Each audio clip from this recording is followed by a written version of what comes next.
Donc aujourd'hui, une petite vidéo complémentaire sur le tir instinctif. On va parler de la visée. Donc en tir instinctif, à vrai dire, il y a une seule méthode de viser. Il n'y a pas une seule méthode de viser avec une arc qui n'a pas de mire, mais il y a une seule méthode de viser en tir instinctif. Donc je vais expliquer les différences entre les différents types de visée utilisés avec un arc sans mire, et puis moi on va élaborer un petit peu plus sur le tir instinctif. Donc bien entendu, quand on tire instinctif, quand on parle de tir instinctif, on parle de tir avec une arc qui n'a pas de mire. Par contre, certaines personnes vont utiliser pour facilement tirer la cible au bon endroit, ils vont utiliser différentes sortes de visées. Donc, une visée en utilisant ce qu'on appelle le post-gap. C'est qu'en position de tir, on va placer la pointe de la flèche plus bas, plus haut sur la cible, tout dépendant. Donc, c'est toujours une superposition, toujours une mathématique. Il faut savoir à quelle distance qu'on est. Donc, si je suis à 10 mètres, je vais tirer un petit peu plus bas. Si je suis à 15 mètres, je vais tirer un petit peu plus haut, 20 mètres. Et certaines personnes vont arriver à 20 mètres avec le point zéro, où la pointe de la flèche va être directement dans le centre de la cible. D'autres, ça va être plus loin, d'autres, ça va être plus bas. Donc, ce qu'on appelle la position post-gap, c'est qu'en position de tir, on ancré solidement, on va fermer un œil, on va fermer l'œil gauche, on va garder l'œil dominant ouvert. Et puis, ils vont placer la pointe de la flèche à une partie quelque part dans la cible, ou plus bas que la cible, pour que la flèche, en fin de compte, frappe dans la cible à la distance désirée. Donc, la personne sait que, bon, donc à 10 mètres, il faut qu'elle tire, disons, je sais pas, moins 5 pouces plus bas que le centre de la cible. Ben, elle prend la visée avec la pointe de flèche 5 pouces plus bas. À 20 mètres, il faut qu'elle prenne la cible juste dessous la cible, disons, dans le bas du jaune, dans le bas du 9. Ben, elle va monter la flèche, mettre la pointe dans le bas du 9. Et certaines personnes, ben, ils vont avoir vraiment à 18 mètres, ils vont être ajustés pour qu'à 18 mètres, la pointe soit dans le centre de la cible. Donc ça, c'est ce qu'on appelle le post-gap. C'est qu'en position de tir, on prend un repère avec la pointe de la flèche sur la cible, en bas, en haut, en ça. Et puis quand on a pris notre repère en connaissance de la distance, bien, on fait notre décoche et la flèche va au bon endroit. Donc, si vous êtes à la perdrix, disons, à la chasse à la perdrix, bien, vous allez tirer dans les pattes de la perdrix à cette distance-là pour arriver dans la perdrix. Si vous êtes seulement à 5 ou 10 mètres, d'autres, ça va être dans les pattes, d'autres vont tirer encore plus bas que les pattes avec la pointe, plus bas que les pattes pour frapper la perdrix qui est plus haut. Donc, c'est ce qu'on appelle la visée en post-gap, c'est-à-dire en position de tir. On prend un repère de gaps, on prend le repère dans la cible, plus bas, plus haut. Donc, c'est à force de tirer qu'on vient détourner. Bon, ben, moi, à telle distance, avec cet arc-là, ma pointe à telle place dans la cible, je vais frapper au bon endroit. D'autres personnes vont utiliser l'arc comme repère. Ils vont soit une grande fenêtre comme celle-ci, ou une petite fenêtre comme celle-là. C'est deux arcs de la même compagnie, la compagnie Magim. Donc, celle-ci, elle a une poignée plus courte, celle-ci, elle a une poignée plus longue. Donc, certaines personnes vont utiliser la fenêtre pour viser. Donc, ils vont dire à telle distance, c'est plus bas dans ma fenêtre, c'est plus haut, etc. Ou même, ils vont utiliser le côté de la fenêtre pour le latéral. Et, en tout cas, il y a des repères, qui ont des repères à l'œil qui voient sur leur fenêtre là. Donc, ça, c'est un autre type de visée aussi. Donc, c'est un type qui se rapproche plus de la mire utilisée sur l'arc. Bon, on a une mire avec des pointes. Donc, la personne avec l'arc, soit la fenêtre, le cours de la fenêtre, le bas de la fenêtre, même certains vont prendre le repose-flèche, tout en gardant la même position d'ancrage, bien entendu. Ils vont viser avec cette méthode-là. Et la troisième méthode, ce qu'on appelle le string walking, c'est que certains appellent ça le pianotage, c'est qu'à partir de la corde, de la prise de la corde, on va descendre ou monter les doigts, tout en visant avec la pointe de la flèche. Donc, on va faire le contraire de ce qu'on fait avec la mire en avant. Et tout en visant avec la pointe de la flèche, on va mesurer les distances. Il y a des palettes qui se vendent, des tables, des protecteurs de doigts, qui ont identifié, ils ont des lignes dessus. Bon, puis là, vous allez identifier ces lignes-là. La quatrième ligne, ça va être effectif 10 mètres, l'autre, ça va être 25 mètres, etc. 15 mètres. Donc, c'est vraiment un tir comme une mire. Dans certaines places, ils utilisent ce tir-là. Il le met dans la classe instinctif qui est complètement différent, même le post-gap aussi. C'est pas vraiment du tir instinctif, c'est du tir calculé, comme le premier qui est fait en post-gap. L'autre avec la fenêtre aussi. Et celui-ci, c'est du tir calculé. C'est une mathématique. Il faut absolument savoir connaître la distance pour placer notre pointe, la pointe de la flèche au bon endroit. Donc, ce type-là qu'on appelle le string walking, certains vont appeler le pianotage. Bon, ils vont prendre un repère ici sur l'encoche. À partir de l'encoche, bon, ils vont dire sur mon table, tel numéro ici, telle coche, c'est 10 mètres ou 20 mètres. Bon, ils vont descendre, ils vont mettre le pouce, ils vont descendre ça ici. Puis là, ils vont venir prendre tout le temps le même ancrage, par contre. Ancrage au coin de la bouche. Et là, avec la pointe de la flèche, ils visent dans le centre de la cible. Eux autres, c'est tout le temps le centre de la cible. Ou en bas de la cible. Pour ne pas cacher le centre de la cible, ils vont tirer à la jonction du 9, disons, c'est une cible de papier. Ils vont tirer dans la jonction du 9 et la jonction du 8 pour vraiment arriver dans le jaune. Parce qu'ils se prennent pleinement dans le jaune, mais à différentes distances, ils peuvent venir à cacher le jaune, donc ils perdent un peu je pourrais dire, de visée, une visée claire. Donc à ce moment-là, ils prennent la flèche, ils mettent en bas du jaune, en bas du 9, à la jonction du 8 et du 9. Fait qu'ils va être tout le temps jaune, fait qu'ils mettent la pointe de la flèche, donc ils prennent leur mesure encore. Donc je suis à 20 mètres, disons, on va déjà ici, je calcule sur mon table, je vois les lignes sur mon table, je descends après ça.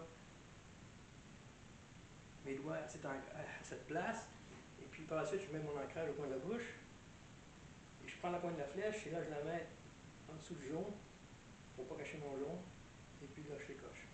L'autre distance, plus proche, plus loin, tout dépendant, mais ils vont prendre une mesure vraiment qu'ils ont calculé d'avance avec leur arc et la distance de la cible. Ben, ils vont ici, bon, ici il faut que je calcule 8 lignes, ben, je vais prendre 8 lignes, 8 à un 16e de pouce ou 8 à un 8e de pouce sur le table, la palette. Donc ici, là il se descend plus bas, là, il met son ongle, il descend son doigt là. Là ici, il est ajusté pour la distance qu'il va tirer, donc il met son ancrage au coin de la bouche, et à ce moment-là, il met la pointe un petit peu en bas du jaune pour faire le jaune comme il faut, là, il décoche. Donc ce type de tir-là est très très précis. Ce qu'on appelle en anglais du bare bow, l'arc nu, ça. Donc souvent les personnes disent je tire instinctif, moi je tire instinctif, je tire comme ça, c'est pas l'instinctif, c'est la mathématique, tout le temps calculer la mathématique. Il faut savoir connaître la distance où on est, il faut prendre nos repères, même chose que le post-gap, on sait qu'il faut mettre plus haut la pointe, plus bas la pointe. Donc avec ce type-là de string working, de pianotage, c'est toujours la pointe au même endroit, mais c'est l'ancrage qui change. Donc on monte et on descend dans l'arrière. Avec le post-gap en position de tir, ben, c'est la pointe, c'est qu'on descend la pointe plus bas ou plus haut dans la cible pour savoir qu'on va frapper à tel endroit. Donc c'est sûr que c'est très précis comme méthode. Ces deux méthodes-là sont très précises. Surtout le string walking, ça devient précis. Moi j'ai déjà compétitionné avec un gars qui tirait sur le même pailladon que moi sur le cible, et lui il utilisait le string walking, il était sur un arc à poulie. Parce qu'il ne faut pas que vous oubliez que cette technique-là s'adapte aussi aux arcs à poulie qui tirent au doigt. Même des arcs à poulie qui tirent avec des déclencheurs 100 000, mais disons que ça s'adapte aussi aux arcs à poulie, c'est pas seulement aux arcs traditionnels. Donc, cette personne-là tirait avec un arc à poulie, et c'est à 25 mètres, et dans le temps, ces cibles-là, on n'avait pas le petit disque pour les arcs à poulie. Il a tiré 297 sur 300 à côté de moi, donc j'étais foudroyé par la précision de ce mec-là, mais il calculait toujours son affaire comme ça, c'était extrêmement précis. 297 sur 300, c'est foudroyant, mais par contre, il fallait tout le temps que tu saches à quelle distance il était. S'il y avait un parcours, bon là, je fais telle distance, là, c'est ça, je calcule, mais ses doigts, ça, tout, et respecter la droiture de l'arc aussi. Il ne faut pas que l'arc soit incliné, là. Ça ne fonctionne plus, il faut vraiment que l'arc soit droit, tout fonctionne. Donc à ce moment-là, il faut absolument qu'il connaisse ses distances et respecte ses paramètres de tir. Et pour le post-gap, c'est la même chose. En position de tir, il faut savoir la distance à quelle place qu'on est pour tirer. Maintenant, si j'arrive au tir, ou celui qui utilise la fenêtre, ou le repose-flèche, ou le côté de la fenêtre, ou peu importe, les repères qu'il y a dans sa poignée d'arc ici, des fois qu'ils font des petites lignes qui paraissent presque pas, mais pour eux, ça se fait bien quelle hauteur que c'est, donc ils mettent cette ligne un petit peu à droite de la cible, puis ça va tout le temps. Ça, c'est des repères. C'est des repères mathématiques comme une mire. On sait que la mire, donc on a différentes poignées visées, c'est juste à 10, 15, 20, 10, 20, 30 mètres. Et les mires qui ont sur une pin, ben, ils changent avec le chariot devant, la hauteur, pour mettre à la bonne distance. Donc, c'est toujours des tirs, des visées qui demandent des mathématiques. Calculer quelle distance que je suis, savoir la distance, connaître la distance que je suis. Et respecter les paramètres aussi, la droiture de l'arc. En tir avec la pointe, en passe-gap, ben là, on n'a pas vraiment respecté. On peut respecter, mais la plupart, il y en a qui vont pencher, qui vont toujours essayer de la pointe encore, comme ça ici, droit. Mais par contre, pour le tir avec pianotage, il faut absolument respecter la droiture de l'arc. Parce que si on incline l'arc comme ça ici, c'est sûr que là, ça ne marchera plus. Notre position de doigt, la pointe de flèche, ça ne marchera plus. Il faut respecter la droiture, un peu comme on tire à la ligne. Donc, ces trois méthodes-là, post-gap, avec utiliser la pointe de la flèche en ancrage, ou comme on va utiliser aussi soit les repères sur l'arc en position de tir, en ancrage, ou string walking, le pianotage, demande une mathématique, un calcul. Donc, ce n'est pas vraiment l'instinctif, c'est une mathématique qu'on fait. Quand on parle de tir instinctif, la grande différence, c'est que plusieurs disent « Ah, mais moi, je tire instinctif, je n'ai pas de mise sur mon arc. » Non. Oui, mais instinctivement, je calcule la distance. C'est pas ça. L'instinctif, ça utilise la vision secondaire, la vision périphérique. Ça veut dire qu'une vision périphérique, ben, c'est quand on regarde, moi je regarde la caméra, mais je vois très bien ce qui m'entoure. Je vois le plancher, je vois le plafond, je vois les outils sans regarder les outils. Ça, c'est la vision périphérique. La vision secondaire. Donc, cette vision-là, elle n'utilise pas le calcul. En tir instinctif, on n'a pas de distance. Quand on tire en tir instinctif, on n'arrive pas devant la cible, puis ça c'est à 20 mètres, puis c'est à peu près 18 mètres, on n'est pas loin de rangefinder, ces choses-là. Là. C'est en tir instinctif, ça se fait vraiment ça se fait automatiquement. Qu'est-ce qui se produit, c'est que la vision secondaire prend le tir en charge. C'est le cerveau qui instinctivement utilise la vision secondaire. Donc c'est là l'instinct. C'est qu'à force d'avoir tiré, la vision secondaire, elle a vu le canal de la flèche. La flèche, ce qu'elle fait en vol. Donc c'est pas une question de distance. C'est qu'elle sait très bien où se placer. Peu importe la distance, c'est l'instinct qui va nous guider. Un peu comme quand vous marchez la rue, traversez une rue, et il y a un trottoir au bord de la rue. Là, vous débarquez votre trottoir. Là, vous voyez le trottoir. Vous avez un regard qui s'en va sur le trottoir, OK? Et là, par contre, vous lâchez le trottoir des yeux, puis vous continuez de lâcher. Quand vous arrivez au trottoir, le pied se lève automatiquement sans que vous regardiez le trottoir. C'est ça la vision secondaire. Toute notre vie est guidée par la vision secondaire. Ça fait des milliers d'années qu'on utilise la vision secondaire et c'est instinctif, c'est le cerveau, c'est naturel. C'est l'instinct naturel de l'être humain, même les animaux ont la vision secondaire. Donc, c'est normal pour nous. Comme si vous arriviez devant un escalier qui monte en cours comme ça, et vous le remonteriez en course. Ben, vous allez monter en course avec les yeux, puis vous allez utiliser la vision secondaire sans vous en apercevoir, sans regarder chaque marche pour placer votre pied. Vous allez placer votre pied en vision secondaire. Par contre, si vous fermez les yeux et vous essayez de monter l'escalier en course sans voir en vision secondaire, vous allez vous péter vraiment la gueule en montant. Donc c'est ça la vision secondaire. On l'utilise en voiture, on l'utilise en marchant, c'est naturel. Donc ce qui arrive quand on fait du tir instinctif, en utilisant la vision secondaire, bien simplement, c'est qu'en prenant notre engagement, encore il faut respecter notre engagement. Pourquoi on respecte notre engagement dans le tir instinctif? Il y a une chose à respecter dans le tir instinctif, c'est qui utilise la vision secondaire, la vision périphérique, c'est la puissance qu'on va donner au projectile. Donc il faut vraiment respecter toujours la longe pour qu'en fin de compte, on ait toujours la même puissance au projectile. À part ça, les positions, peu importe si on est incliné, soit en bas, en haut, dans le peu importe. D'abord, on respecte la puissance que donne le projectile, le tir va se faire parfaitement, il n'y aura pas de problème. Donc, c'est vraiment naturel, c'est le cerveau qui instinctivement, par la vision secondaire, place, en fin de compte, notre flèche vers la cible à la bonne position. Donc, les deux yeux sont ouverts, et c'est vraiment quelque chose qui est savoureux comme tir. Ceux qui n'ont pas déjà essayé ça, qui n'ont pas confiance à leur vision secondaire parce qu'ils ne savent pas comme ça que ça fonctionne, donc ils disent, c'est à force de ton muscle va prendre la mémoire. C'est pas le muscle qui prend la mémoire. C'est la vision secondaire qui sait très bien où placer dans le couloir le tube, la volée de la flèche, sans même penser à rien. Il n'y a aucune distance qui existe. C'est qu'on arrive devant la cible, peu importe la distance qu'elle est, on ne dit pas on est à 15 mètres. Non, non. La cible est là. C'est tout de suite dans la cible. La cible est en bas. La cible est en arrière.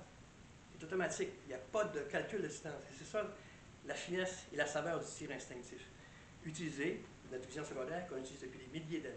Donc, faire confiance. Ça, et pour arriver à ça, comme j'explique souvent dans les vidéos, c'est qu'il faut absolument que vous utilisiez une arc faible pour vraiment assimiler ce que c'est que le tir instinctif. Autrement dit, si j'aurais avec un arc de 50 livres, comme moi, quand j'ai acheté mon arc, c'est un de mes amis qui tirait déjà à l'arc, en 78, il me dit, bon, moi j'ai une 30 livres, mais achète une 50 livres, c'est bien mieux. J'ai commencé avec un arc 50 livres. Bien sûr qu'au début, je n'étais pas capable de rentrer ce geste facilement. C'est un peu comme si, souvent je compare ça au karaté, le monde dit c'est un kata de tir à l'arc.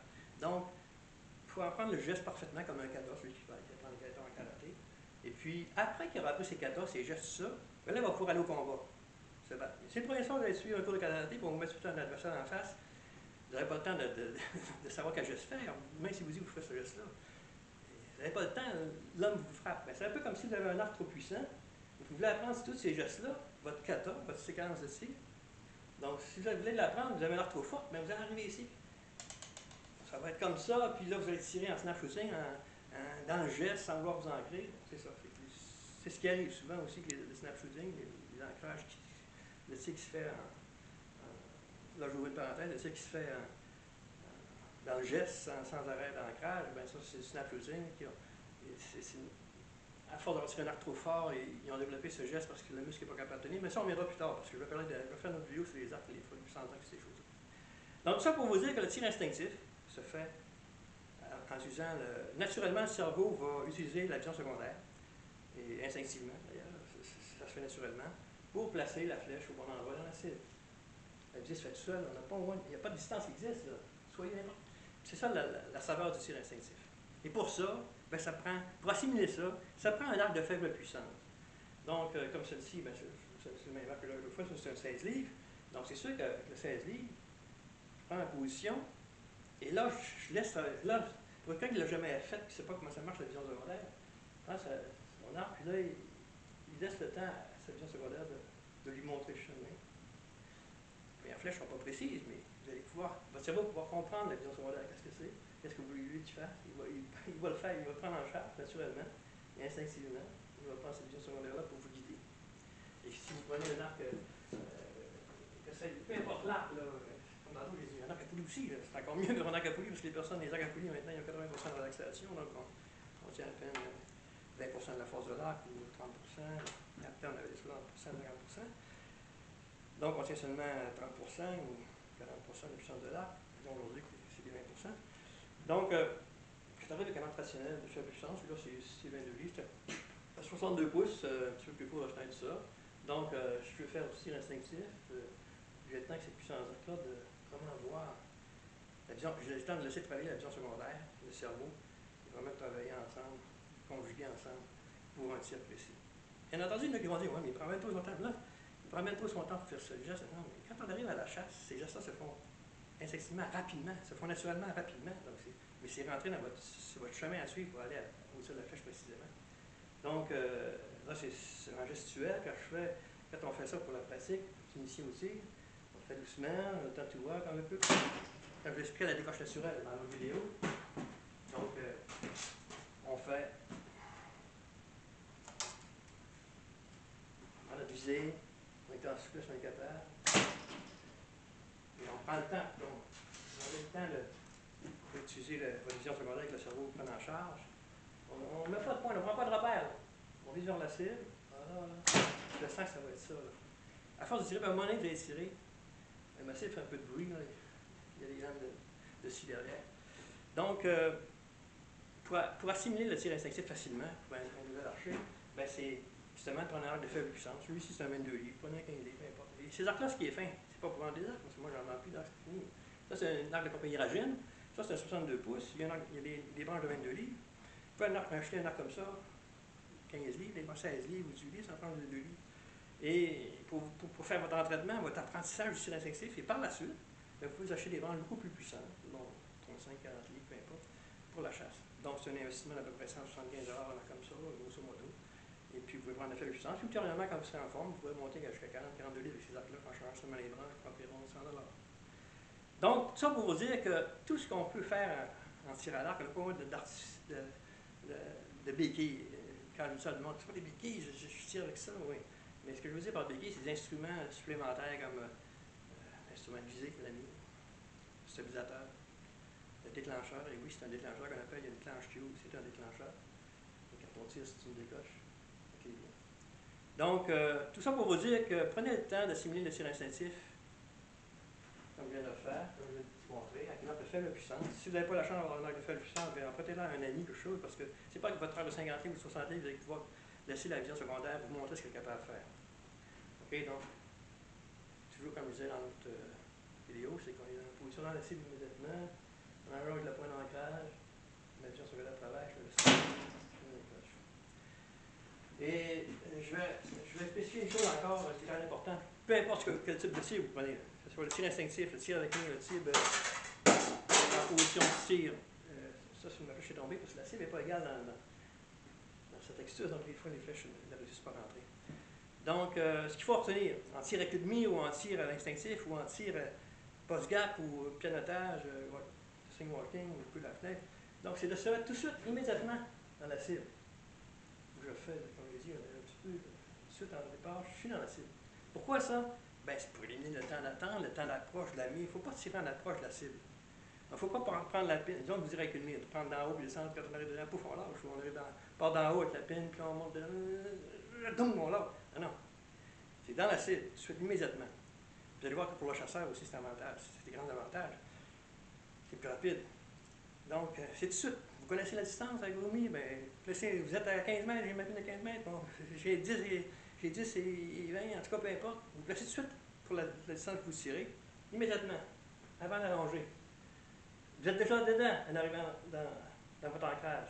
Donc, vous n'avez pas de perte d'énergie, rien de ça. Vous n'avez pas de descendre dans la cible, puis je lâche au moment. Non, non, il ne faut pas tirer au passage. Ce que je veux dire, passage, il ne faut pas tirer au moment que la mire passe dans la cible. C'est ce qui arrive à ce moment-là, le contour. Comme je disais l'autre fois, il laisse tout tomber, c'est que ça s'effondre. Donc, tout ça pour vous dire que dans la cible, en partant, allongeant, ancré, qu'on est déjà dans la cible, donc les temps de support pour un arc très puissant, c'est pas long. On a moins de temps à arriver à shaker et à perdre le contrôle.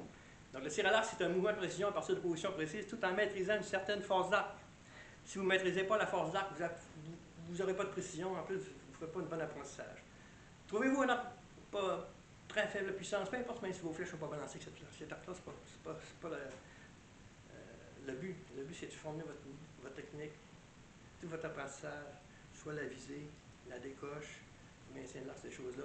Avec un arc de faible puissance, pour pouvoir faire ces choses-là facilement. Donc, j'espère que je n'ai pas trop oublié de choses. J'aurais plein de choses à vous dire, mais je vais faire d'autres vidéos du Meilleur Snow. Donc, je vois bien que la demande est là. J'ai du monde qui va voir mes vidéos, puis qui, tous les jours, ça joue du monde. Ah oui, je voulais vous dire, si vous voulez avoir les autres vidéos, YouTube, vous pouvez vous abonner, là, puis je ne sais pas trop comment ça marche, là, mais en tout cas, je sais comment mettre ces vidéos-là en ligne, je la misère un peu, mais vous pouvez vous abonner, puis je pense que quand je mets une autre vidéo, vous le savez. Donc, si vous voulez voir les prochaines vidéos que je vais faire, ils vont toucher à la technique, bien entendu, à l'équipement, bien entendu, et à la chasse, bien entendu, parce que ce qui m'amène au tir à l'arc, c'est la chasse. Ça fait depuis 1978 que je chasse à l'arc. Mais toute la technique, le matériel, c'est un ensemble. Ça ne se détache pas. Ils vont dire, ah, tirer sur une cible, c'est pas bon, moi je fais un chasser. Non, il faut que tu apprennes à tirer. C'est comme piloter un avion. Tu ne peux pas dire que je vais embarquer un avion si tu ne sais pas comment manipuler les appareils pour les conduire. Donc, tout ça pour vous dire, abonnez-vous. Et puis, il va y avoir une autre vidéo qui va sortir, je sais que je ne fais pas ça tous les jours, mais en peu de temps, peut-être 2-3 semaines, un mois, il y aura des espaces. Mais vous allez être avertis quand ma vidéo va sortir. La prochaine vidéo va sortir. Sur ça, j'espère pas avoir trop oublié de choses. Je sais que je parle un peu vite. Donc, pour ceux qui ont mal entendu, reculer puis réécouter une deuxième fois le passage, vous avez mal entendu.